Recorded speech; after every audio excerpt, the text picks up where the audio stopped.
tu já iniciou a tua pesquisa de viagem para Las Vegas, provavelmente já leu, ouviu ou ainda recebeu uma dica de um amigo de que para conhecer a cidade é preciso alugar um carro.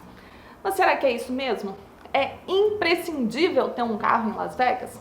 Nesse vídeo eu vou contar o que eu fiz, falar como funciona o transporte público por lá, dar dicas de estacionamento, vou falar de valores e, claro, dar a minha opinião se ter um carro em Las Vegas é realmente necessário ou não. Então, se o assunto já te interessou, dá um joinha no vídeo e se inscreve no canal se está chegando agora. Eu sou a Jéssica e esse é o Arruma Essa Mala. Bom, vamos começar esse vídeo então contando o que eu fiz na minha viagem. E eu aluguei um carro, mas eu aluguei não só para dirigir em Las Vegas.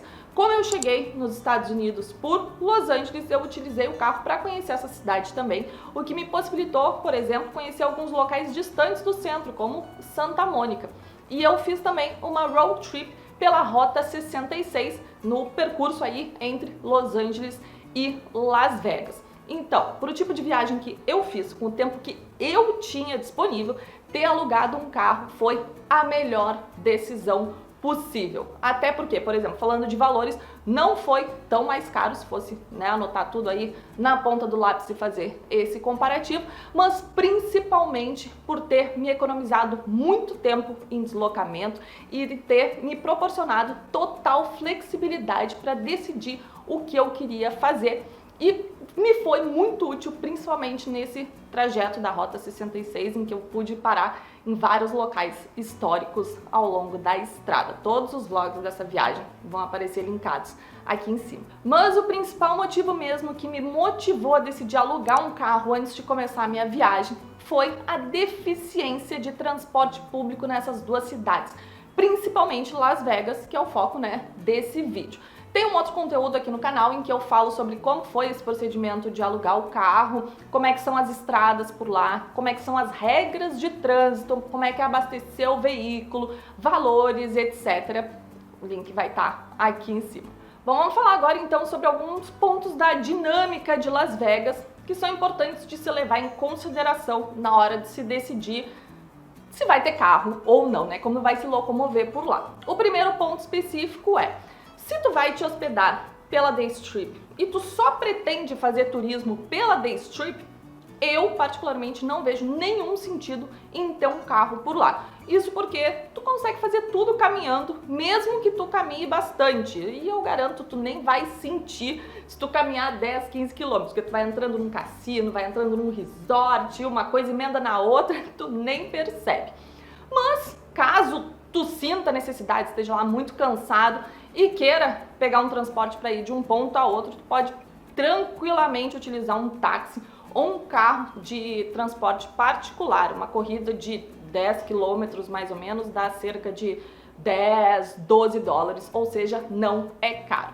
Mas se o teu estilo de viagem pedir uma hospedagem mais barata, então a Day Strip não é o melhor lugar para se ficar, porque é lá onde ficam aqueles mega hiper blasters, resorts super luxuosos, cheios de atrativos e tudo mais, e são as hospedagens mais caras da cidade. Então, se tu for te hospedar fora da Day Strip e quiser turistar na Day Strip, tu vai ter que dar um jeito de chegar na Day Strip, correto? Então, vale a pena ter um carro em Las Vegas se, número 1, tu não for te hospedar na Day Strip, e número 2, se tu decidir conhecer locais afastados dessa área da cidade, como Downtown Vegas, ou a Seven Magic Mountains, ou ainda Grand Canyon, quem sabe, que é uma viagem aí de 5 horas. Tá, mas e como é que funciona o transporte público em Las Vegas, então, caso eu decida optar por ele? Existem dois tipos só. O monorail, que é uma espécie de VLT, e ônibus mesmo, O grande problema do monorail é que ele só circula pela Day Strip e os valores não são lá dos mais baratos, A passagem individual para um trecho só, é 5 dólares e um passe limitado de 24 horas é 13 dólares. Existem outras modalidades de passe para até 7 dias e o preço, claro, vai aumentando. Todas essas informações estão no post do blog que está linkado lá. aqui na descrição do vídeo. Os ônibus, por sua vez, têm valores diferenciados para a área turística, ali arredores de The Strip e Downtown, e a área residencial.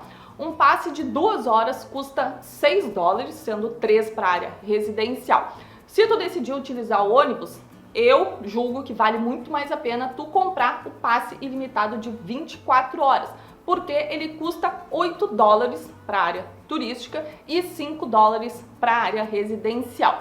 Lembrando que esses são valores, né, da data em que eu tô gravando e publicando esse vídeo. Os ônibus em Las Vegas costumam passar a cada 15, 20 minutos, mais ou menos, dependendo da linha. Tá bom, então, decidi alugar um carro em Las Vegas, mas eu quero saber aonde que eu vou estacionar, onde é que eu vou deixar meu carro durante a viagem.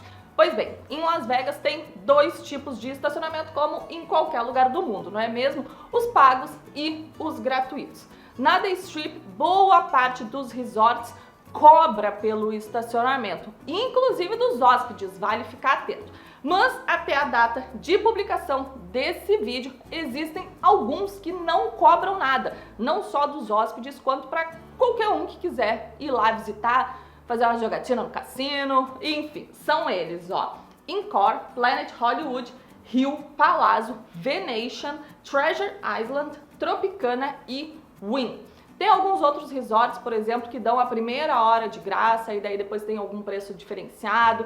Enfim, como são muitas especificidades, tudo isso tá no post do blog que eu falei antes e que tá aqui na descrição do vídeo. Tem também alguns centros comerciais e supermercados em ruas paralelas e perpendiculares à The Strip, em que é possível estacionar sem pagar.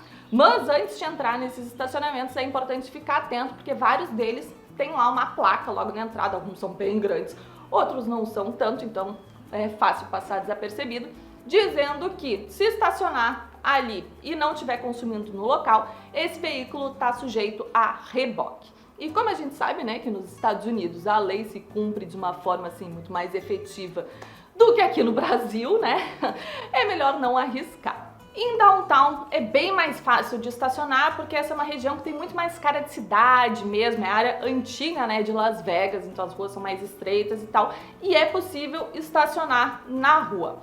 Próximo da Fremont Street, que é a área mais turística, vai ter parquímetro e tu vai ter que pagar. Mas nas ruas mais afastadas é liberado, então é só importante ficar atento às placas de trânsito, né, que vão estar ali na rua, sinalizando se pode estacionar ou não e se tem que pagar alguma coisa ou não. Outro tipo de estacionamento que precisa ficar atento são os public parkings, que embora sejam públicos, eles não são gratuitos. Tu vai pagar mais barato do que nos hotéis ou nos resorts, mas ainda assim tu vai ter que pagar. Bom, eu espero que vocês tenham gostado das dicas do vídeo de hoje. Aqui do lado vai aparecer a playlist com todos os vídeos, vlogs e dicas da minha viagem pelos Estados Unidos. Se quiser dar uma olhadinha neles depois. E a gente se encontra toda quinta-feira aqui no Arruma Essa Mala. Um beijo. Tchau!